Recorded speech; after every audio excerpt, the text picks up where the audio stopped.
menghadirkan Allah betul-betul pada saat melakukan amalan.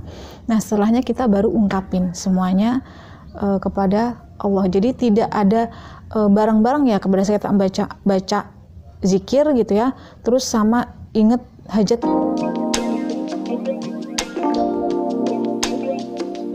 Assalamualaikum warahmatullahi wabarakatuh.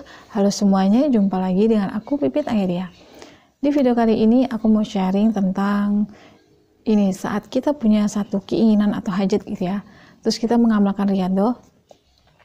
Nah, di mana sih letaknya kita itu yang kayak fokusnya kepada hajat kita gitu ya? Bolehkah gitu ya pada saat kita baca istighfar gitu ya, baca sholawat gitu, atau riyadhah yang lainnya, sholat tahajud atau hajat atau apapun ya, yang dimana pada saat itu kita punya satu keinginan atau satu hajat. Nah, di mana letaknya kita fokusnya untuk hajat tersebut, apakah pada saat riyadhah atau sesudah riyadhah? Selengkapnya tonton terus videonya ya. Nah, ini yang perlu aku tekankan kepada teman-teman ya.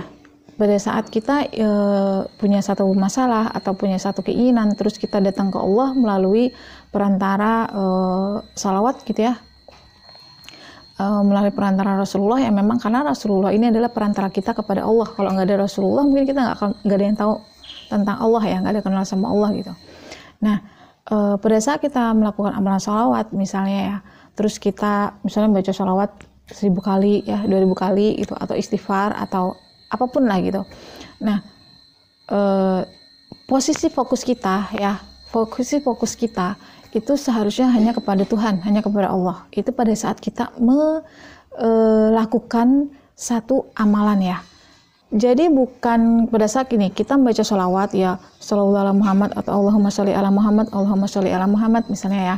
Nah, terus kita jangan memikirkan hajat kita, atau kita jangan memikirkan kesulitan kita, masalah kita pada saat kita membaca sholawat gitu atau baca istighfar gitu ya. Sama halnya dengan kita sholat tahajud atau sholat hajat. Pada saat kita melakukan sholat, kita benar-benar live at the moment gitu, berada hadir sepenuhnya pada saat kita membaca sholawat. Apa artinya? Kita memaknai sholawat kita memaknai istighfar kita memaknai sholat kita gitu kan. Kita tidak memikirkan masalah kita ataupun hajat kita pada saat kita melakukan riyadhah ya. Terus kapan gitu kita boleh fokusnya kepada permintaan kita ya, pada hajat kita gitu. Nah, kalau berdasarkan pengalaman aku gitu ya, fokus kita pada hajat kita tuh setelah riyadhah teman-teman. Jadi kan kita setelah riyadhah misalnya istighfar atau sholawat atau sholat tahajud atau sholat hajat gitu ya, setelah selesai baru kan kita berdoa tuh ya. Nah, di situ fokus kepada hajatnya. Jadi usahakan pada saat kita bersholawat, boleh nggak sih sholawat itu misalnya membayangkan atau memvisualisasikan hajat kita gitu ya, membayangkan keinginan kita pada saat kita baca sholawat. Kalau menurut aku enggak gitu, karena tidak boleh ada campuran di dalam hati kita tuh antara dunia dan juga Allah, harus salah satu di dalamnya. Jadi pada saat kita membaca ya riyadhah, itu fokusnya kita ke Allah, minta ridho Allah dari riyadhah kita, dari amalan kita. Setelahnya ya, setelah kita selesai baca sholawat misalnya ya, baru kan kita berdoa. Nah, baru itu fokus kita tuh kepada permintaan. Bagi teman-teman yang masih bingung gitu ya, gimana pada saat riyadhah itu boleh nggak sih fokus kepada hajat gitu ya. Kalau menurut aku, saat kita riyadhahnya gitu ya, fokus at the moment, fokus di sana, yaitu apa maknanya, feel-nya apa kita dapat dari riyadhah itu gitu ya. Kan itu hubungan kita ke Allah gitu ya. Ya fokuslah ke Allah gitu, hilangkan dari hati kita masalah kita, hilangkan dari hati kita impian kita atau hajat kita.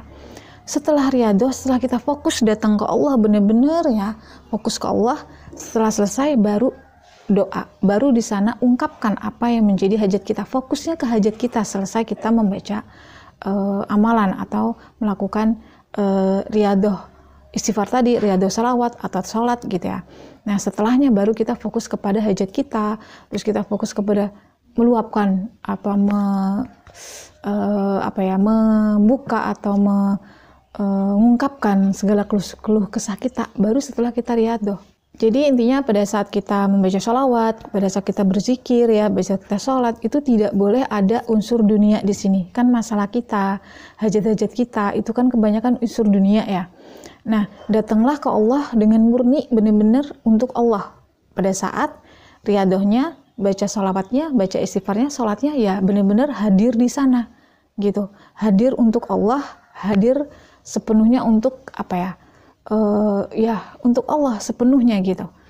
Nah setelah kita datang ke Allah ya, fokus ke Allah, baru kita sampaikan hajat kita, sampaikan permasalahan kita setelah kita membaca ya. Setelah membaca baru kita menyampaikan. Jadi fokus kita pada saat membaca ya fokus ke Allah gitu, bukan ke hajat kita, bukan ke duniaan kita ya. Oke, jadi itu ya teman-teman, saat kita melakukan amalannya ya, entah itu zikir atau sholat atau apapun, itu fokusnya adalah Allah. Jadi buang di dalam hati kita, sirnakan dulu sementara pada saat kita melakukan amalan itu sesuatu yang selain Allah, supaya kita benar-benar fokus gitu, ketemu Allah, benar-benar ngerasain hadirnya Allah gitu.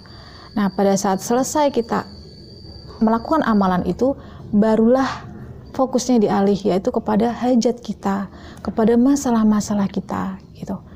So, setelah kita ketemu benar-benar sama Allah, menghadirkan Allah betul-betul pada saat melakukan amalan, nah setelahnya kita baru ungkapin semuanya kepada Allah. Jadi tidak ada barang-barang ya, kepada saat kita baca zikir gitu ya, terus sama inget hajatnya atau inget masalahnya. No, baca zikir fokusnya Allah, tidak ada masalah di sana, tidak ada hajat di sana.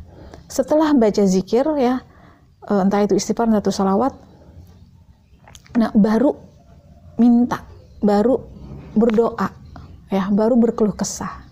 Jadi kalau dianalogikan gini ya teman-teman, kayak kita mau nemui bos, atasan mungkin ya, bos kita gitu ya, kita ada punya kepentingan, gak mungkin kita ujuk-ujuk datang langsung bilang kepentingan kita, gak mungkin kita ujuk-ujuk datang langsung, ini bos aku perlu ini bos masalahku ini, gak mungkin. Atau proposal kita langsung kita serahkan, enggak, pasti kita serius dulu menghadap ya bos kita gitu, serius dulu gitu, tujuannya apa, maksudnya apa gitu. Nah kita sama saat membaca zikir, tujuannya apa, zikir astagfirullah, minta ampunan, apa tujuannya, zikir sholawat Allahumma sholli ala Muhammad, apa tujuannya. Baru setelah itu serahkan ya proposal kita, doa-doa kita, keluh kesahkan masalah kita, ceritain masalah kita, kan gitu. Jadi pada saat baca zikir, beramalan ya fokusnya Allah, hilangkan di dalam hati kita itu unsur-unsur dunia gitu. Setelahnya baru kita ungkapin keperluan kita atau hajat kita. Nah karena untuk mendapatkan solusi ya kan, dari masalah kita atau permintaan kita kepada Allah, ya kita harus serius menghadap kepada Allah, kan gitu.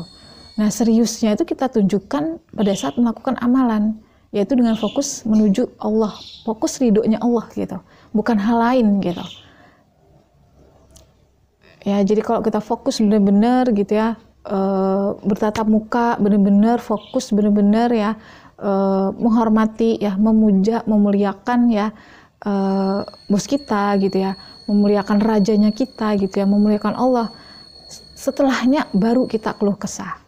Oke baik, itu aja dulu sharing dari video aku kali ini. Semoga bermanfaat dan insya Allah berjumpa lagi di video-video aku berikutnya. Semoga kita semua selalu dalam lindungan Allah dan diberikan kemudahan dalam segala aktivitas kita, di setiap apa yang kita kerjakan tentunya. Wassalamualaikum warahmatullahi wabarakatuh. Dadah.